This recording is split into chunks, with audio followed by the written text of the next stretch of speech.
जगन्नाथ जी श्री मंदिर छोड़कर जा रहे हैं, पर क्यों? बंगाल में एक भक्त रहते थे, रामदास। उनका नियम था कि हर एकादशी पर वे पैदल बंगाल से जगन्नाथपुरी जाया करते थे।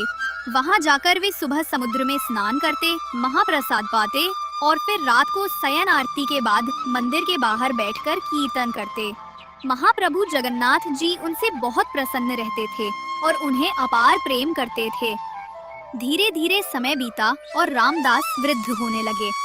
अब उनके शरीर में पहले जैसा बल नहीं रहा, लेकिन उन्होंने अपना नियम नहीं छोड़ा। उनका मन अब भी वही था, भक्ति में अटल। महाप्रभु जगन्नाथ जी को उस पर दया आ गई। जब अगली एकादशी पर रामदास पुरी पहुँचे और कीर्तन कर रहे थे, उन्होंने नेत्र बंद किए हुए प्रभु का ध्यान लगाया।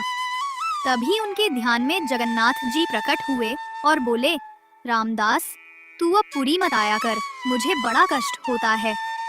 रामदास बोले, महाप्रभु, आपको कष्ट होता है इसलिए मैं समझता हूँ कि अब आना ठीक नहीं, पर यदि अगली एकादशी को आप मेरे सामने नहीं होंगे तो मेरे प्राण ही निकल जाएंगे नाथ। जगन्नाथ जी बोले, ठीक है, तो एक काम तो किया जा सकता है जिससे तुझे पुरी भी ना आना पड़े और तू मेरा दर्शन भी कर ले। रामदास बोले, वो कैसे संभव है? जगन्नाथ जी बोले, अगली एकादशी में जब पुरी आएगा तो एक बैलगाड़ी ले आना, मैं भी तेरे साथ चलूंगा तेरे घर, तब मेरा दर्शन कर लेना। प्रेम से दिन भर मुझे ही देखता रहना, मैं तुझे देखता रहूंगा। रामदास बोले, अरे नहीं महाप्रभु, आप तो सुख से विराजो, मैं आ जाऊंगा, मुझे कोई कष्ट नहीं होगा। लेकिन जगन्नाथ जी बोले, अब तो हमने मन बना लिया है, मैं तो तुम्हारे साथ ही जाऊंगा, और वो भी अगली एकादशी पर। रामदास खुश भी हुए और दुखी भी। अगली एकादशी जब आई तो रामदास बैलगाड़ी में बैठकर आए। सब पंडा पुजारी बोले, अरे रामदास, आज बैलगाड़ी से आए हो, कुछ विशेष है क्या? रामदास बोले, नहीं नहीं, बूढ़े हो गए हैं ना, इसलिए। रात का समय था, शयन आरती हो चुकी थी। रामदास बैठे थे, प्रतीक्षा कर रहे थे कि कब आएंगे। तभी क्या देखते हैं, पीताम्बरी पहनकर, सिर पर मोर पंख लगाकर साक्षात महाप्रभु जगन्नाथ मंदिर से बाहर आ रहे हैं। और ऐसे ही नहीं आ रहे, अपने सब अंग वस्त्र एक पोटली में बांधकर रामदास के समीप आ रहे हैं। रामदास ने कहा, फिर सोच लो, चलना है कि रुकना है? तो जगन्नाथ जी ने कहा, अब तो तय हो चुका है कि चलेंगे हम तुम्हारे संग ही। रामदास मन में सोच रहे थे, मैं तो मना कर रहा हूँ, पर इन्हें ही आना है मेरे साथ।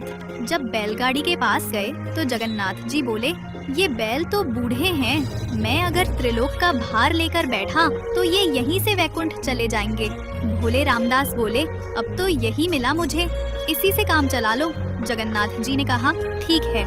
जैसे ही उन्होंने हाथ फेरा बैलों के ऊपर, वैसे ही दोनों बैल तंदुरुस्त हो गए।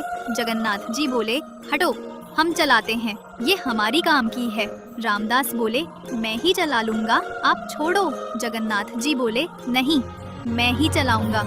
सामने बैल हाँकते हुए द्वारकाधीश थे और पीछे सीधे साधे रामदास बैठे थे।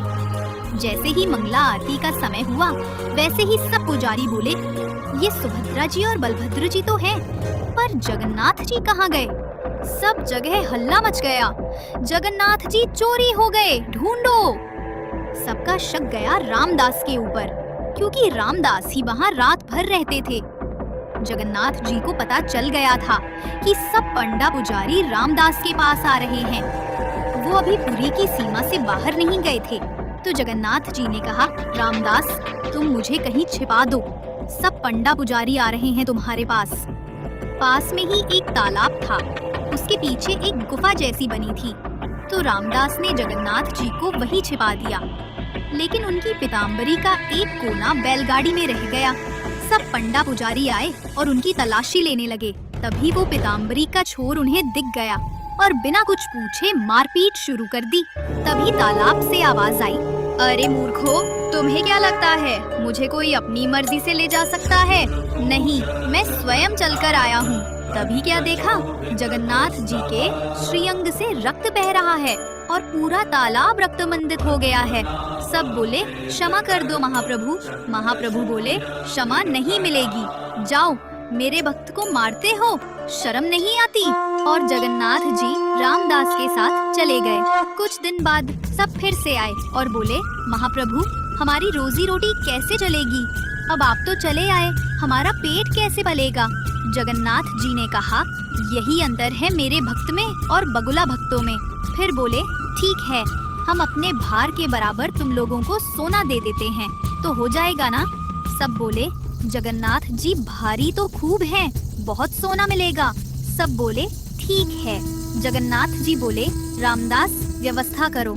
रामदास बोले, ये गलत है, मेरे पास इतना कुछ है ही नहीं देने को, मैं कहाँ से लाऊंगा इतना सोना? जगन्नाथ जी बोले, तुम्हारी पत्नी की नाक पर एक सोने का किल है, वो ले आओ और एक तुलसी का पत्ता ले आओ, बाकी हम दिखाते हैं, आखिर हम भी परमात्मा हैं।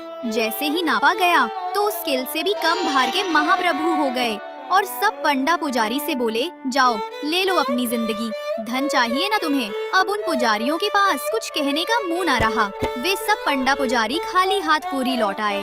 भगवान को कोई बांध नहीं सकता, पर प्रेम के वश में आकर वे स्वयं बंध जाते हैं। जय जगन्नाथ।